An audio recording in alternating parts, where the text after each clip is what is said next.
Hello everyone. Today we're going to talk about vocal expression and how to put feeling into your voice, which is not what I was doing. Let's try that again. Hello everyone. Today we're going to talk about vocal expression and how to put feeling into your voice.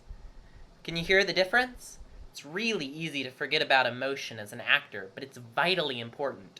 You can speak as loud as you want and enunciate perfectly, but you won't capture an audience's attention without vocal expression.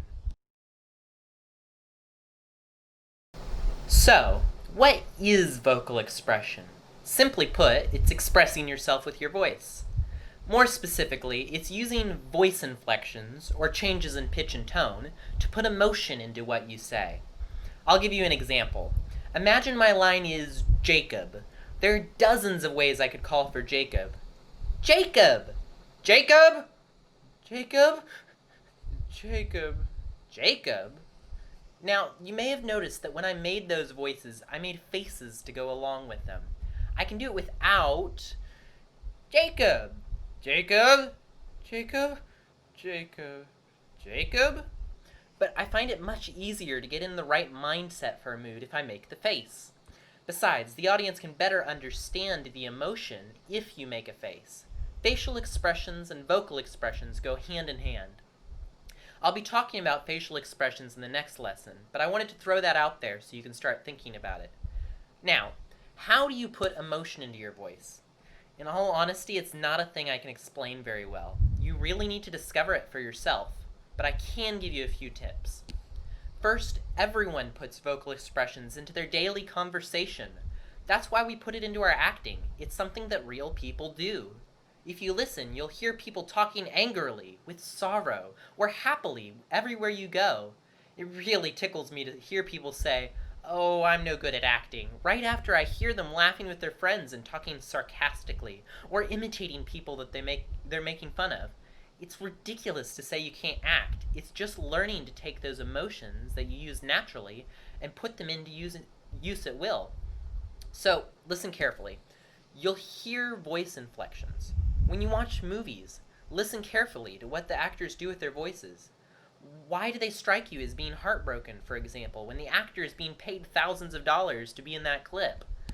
Once you've learned to recognize vocal expressions, start imitating them. Practice is key here. And you don't have to restrict yourself to planned practice times. It's a great thing to practice on the go.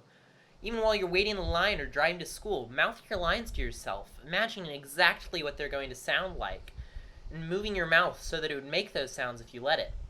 Sneak some vocal expressions into your conversations with friends and family, and see how well they can pick up on your emotion. Finally, I'm going to advise you to do something that I've said before and will say again many, many times. Record yourself. You should be your hardest critic. But it's almost impossible to judge yourself well in the moment. When you listen back to a recording, you cringe at all your mistakes and immediately think of better ways to express yourself. Whenever I look at videos of my drama performances, I always wish I had recorded myself more often beforehand, so I would have been able to catch all the mistakes I noticed later. So when I was at the Southeast Asia Forensics Tournament this year, I was in an event called Oral Interpretation.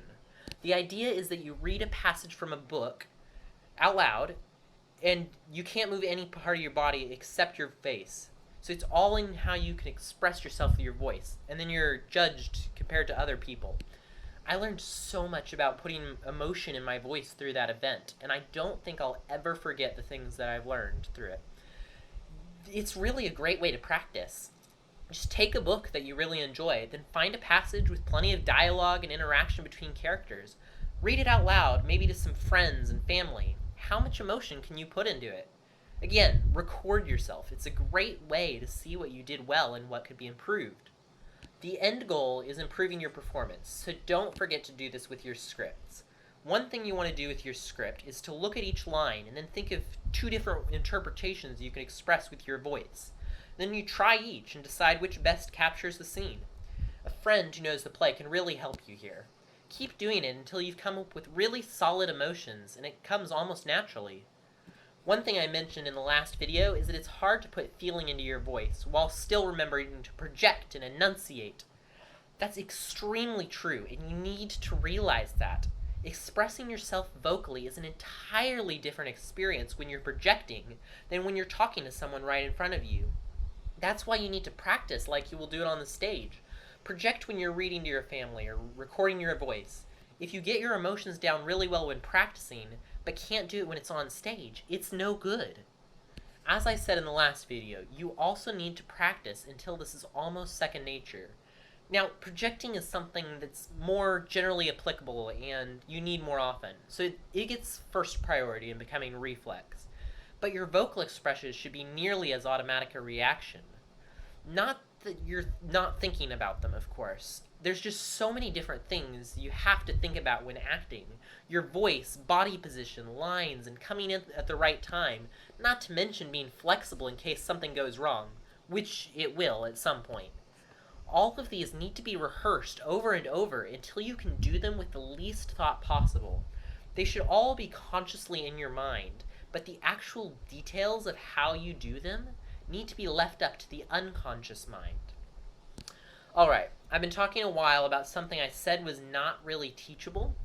I could talk for hours about this stuff, but the truth is that the best way to learn it is to get out there and do it.